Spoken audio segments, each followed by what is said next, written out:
How you doing? Oh, you're so pretty. Hello, BookTube, and welcome to your Daily Penguin.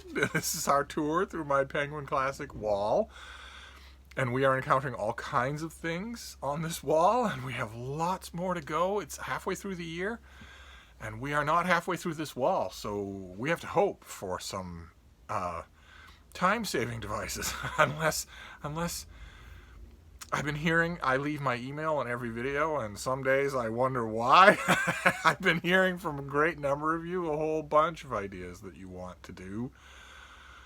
The foremost one by far, the one that is, in terms of the Daily Penguin, the idea that's coming up most often in those emails is people suggesting, I'll use suggesting as the word here, it's sometimes stronger worded than that, that I follow up the Daily Penguin year-long tour, book by book, author by author, by doing that with all of my books, going through one book at a time per video for who knows how long.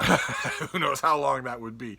And the second suggestion brooded about in those emails right behind that one is that I reconsider my original idea to make the Daily Penguin a phenomenon for 2020 only. Right now, I am thinking that this is going to be a year-long thing, that this is going to take us all year, and that we're going to stop when the year is over. Actually, long before the year is over. I'm not going to make that mistake this year. 15th of December. But a lot of you have said, well, if we're not going to be done by then, and you're going to keep getting penguins, then let's roll it over. Let's keep going. I don't know how any of that is going to work out. But I mentioned the other day that we started off this Penguin Classic tour dealing with two elements that kept coming up over and over again, because by random chance, because I at one point semi-organized a part of this wall and then stopped. All of the works, or a lot of the works of the ancient world were together, and they by random chance happened to start off this Daily Penguin. And the two motifs that kept coming up were the pitiless ratio of survival, where often we would be talking about a text that has survived in only one manuscript, so that we don't really know what the author wrote. We have no idea of the life of the manuscript in the author's own time. One manuscript survived mice and silverfish and floods and fire and simple happenstance to come to us. That was one motif. And the other motif was the vagaries of translation. And even at the time, I was mentioning that those two things would probably start to lessen a bit.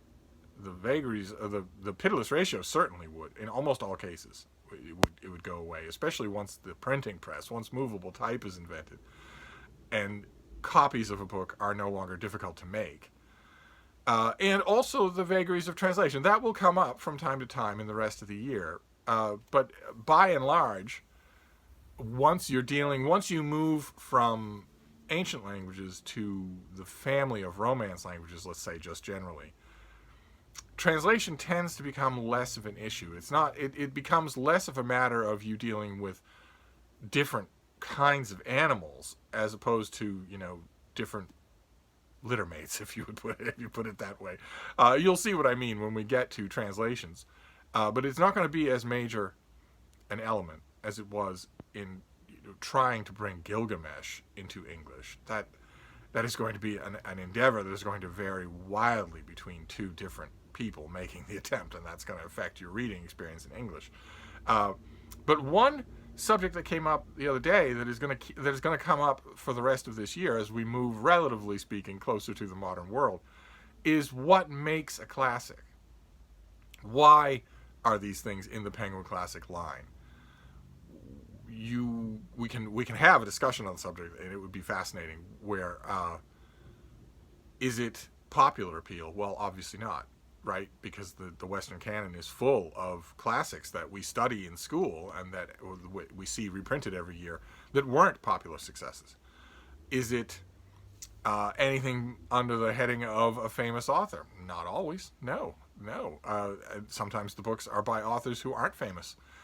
And there's another element, and one of those elements is the test of time. which is tricky and which isn't proof positive on its own, because plenty of things that were once in the Western canon survived the test of time for centuries and have since failed that same test as societal norms, as I believe the cratering of general societal education just progresses. I think it's a safe bet that the 21st century will see a great number of the books on this wall and a great number of the books currently in the Western canon right out the back door. Negative. That is a negative thing. I'm not praising that at all. It's a very, very bad thing. I'd be willing to bet that by the end of this benighted, horrible century, no one is told to study Shakespeare in college. No one is told to study Jane Austen in college. The gigantic figures like Samuel Richardson, William Makepeace Thackeray are already on their way out the door, and they will be followed by bigger, much bigger figures. And that is, of course, a pauperization.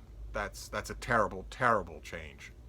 I think it will happen, and that underscores the fact that even that extra element, the passage of time, is not a guarantee.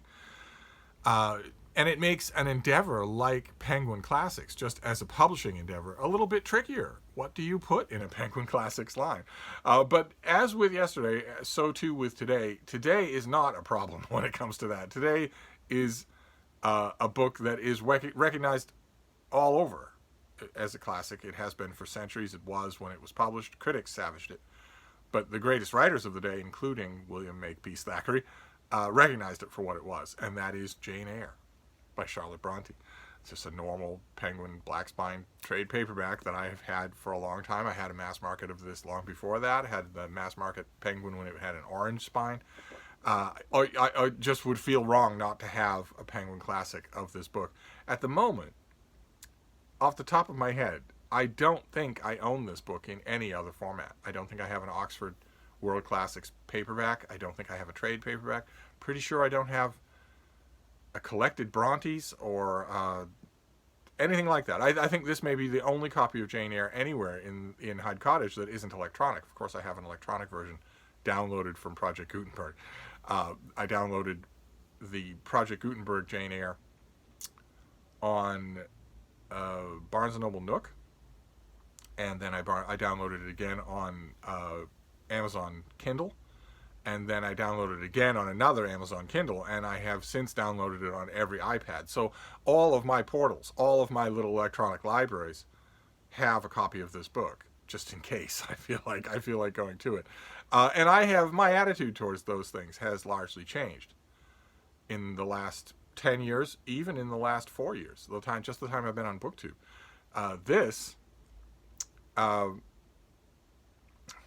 It's a printed book. It's vulnerable to fire. It's vulnerable to dust. It's vulnerable to mites and silverfish. It's vulnerable to mice. Despite my little schnauzer's best intentions, Hyde Cottage is still home to an active colony of mice. And every once in a while, especially on cold winter nights, I can hear them moving around and considering what they want to do, considering whether or not they want to nibble on things. I don't begrudge it. I think mice are wonderful roommates. I'm perfectly willing. You're going to suffer inconvenience, annoyance, and a little personal damage to your property, no matter what the species of your roommate is. You're going to suffer just a little bit of that in all cases. In some cases, in some particular canine cases, you'll suffer a lot of that. I don't make any distinction. I don't draw any distinction between humans and dogs and mice. I might draw the line at cockroaches, but fortunately, I don't have to worry about them. But as much as I can't do without having a copy of Jane Eyre on the shelf, my attitude towards electronic books has largely changed and is still changing. And very often, I will just grab, if I have an iPad, if I'm working on an iPad, if I'm answering emails on an iPad, if I'm generating text in Google Docs on an iPad, which I often am. It's easy to switch between screens on an iPad if you're working in Google Docs. And if I'm working in Google Docs, suddenly I need to check the date of something. It's easy to switch between screens right there. And when I put the iPad in landscape mode, The great big keyboard that pops up on the screen is perfectly fine for typing. It's not keys, but it's perfectly fine for typing. There have been many an afternoon where I grabbed a fully charged iPad and rested it on the pillow in front of me on the couch and thought, okay, I need to do a couple of iPad-y things on this. And while I'm doing those, I will also maybe watch a couple of videos. I'll do Instagram and Twitter. I'll scroll through those for a bit because iPads make that a very pleasing experience. And then after 5 minutes of doing that, I'll think, okay, well, it's time to get back to work. So I guess we have to turn the iPad off and turn on a laptop. And then I just don't. There have been many afternoons where I just don't. Where I just get back to work, reading an electronic copy of a book that's on my iPad, or writing in Google Docs on the iPad without ever opening a computer. So that lends itself to you get comfortable, is what I'm saying. After a while, I get comfortable doing that, so that 2 hours go by. Maybe in that time I have pulled up a nearby power cord and brought the thing back to 100%. 2 hours go by, and suddenly I'm thinking, this author mentioned Charlotte Bronte. I might like to read the ending of Jane Eyre, or the beginning of Jane Eyre again. It's right there on the machine. It doesn't require me coming in here and finding this on the shelf. But nevertheless, I want to sing the praises of this volume. It's a very good volume. It's a classic, standard, sturdy version of what Penguin does. This is an 1847 novel. Those of you who have not read it are missing a decided treat. This is the story of the title character, who is an incredibly, unprecedentedly strong-willed young woman who has nothing, comes from deprivation and hardship, abuse, physical and mental, and doesn't let it cow her. It doesn't break her, and eventually she becomes an object of fascination and fascinated herself with the master of Thornfield, with Mr. Rochester, the head of the household that she joins in a servant capacity, and that relationship is fascinating. Through the keyhole look at what Jane Eyre notices, what she sees, what she's exposed to at Thornfield and in the neighborhood with a disastrous. This book lays bare so much of what Charlotte Bronte thought about the world and the sexes. And yet, in addition to all that, makes it sound deadly and polemical, but it's not. It's thrillingly dramatic and thrillingly personal. Just an amazing book. Well deserves its place as a seminal classic in English literature. And this is a really good edition by Stevie Davies is the person who introduces this and annotates it. And it's a good, solid job. We've mentioned before in the Marshall of the Penguins the two choices that you have if you are a Penguin Classic editor, if you're in that room. You can do the standard reprint house thing, where you find a common domain, non-copyrighted work of literature, and you set it and you reprint it, and you add, for the value of the thing, you add a new introduction and new notes. Find some academic, find some specialist somewhere who will do that. That is one of the ways that you can do this. The other way is for you to shoot for the gold and get the definitive version, or some really innovative and interesting new creative version of the work that you're presenting. This isn't the latter. This is not to be mean. I'm not slighting this book at all, but this is another reprint of Jane Eyre. Not fundamentally different from the ones that you would have seen over the decades from Bantam or Signet or Fawcett or Dover, whatever. This just happens to be the Penguin one. And it's a very good job, a very solid job. So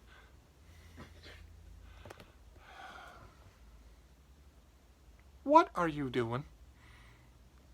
You've buried your head in the... Oh, God. Frida, what are you doing? I'm trying to talk about Jane Eyre, and you're having a hissy fit. Why are you having a hissy fit? Why? You're not afraid at all, are you? You disobedient little dog. Oh. Sometimes she throws a hissy fit just going to have to live with that. So your Penguin Classic today couldn't be any simpler. You already have heard of Jane Eyre, or you have probably read it. You should. If you haven't, you should read it again. If you have, this is a recommend on every level. This is a great, interesting, fascinating novel.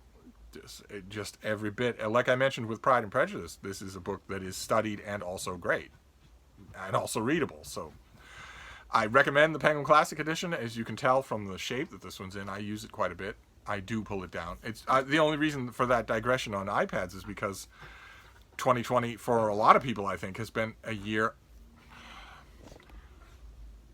What are you doing? Oh my God. What are you doing? Why don't you settle down? Huh? Why don't you settle down? I'm trying to talk about Jane Eyre and you're going nuts. Ah!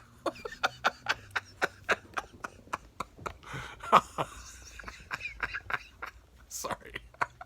I'm sorry. So, obviously, I have to do something. I have to step in here and figure out why my dog is being possessed by spirits, like something out of The Crucible. But this was an easy one anyway. This is the Penguin Classic Jane Eyre, so there's nothing to talk about other than to wholeheartedly recommend it. And who knows how soon or how late it'll be before we leave behind recognizable classics and start to venture into some of the interesting choices that Penguin has made in the last 30 years. There are plenty of those on that wall. We'll find out. We'll see what tomorrow brings. I will see you then. Thank you, BookTube.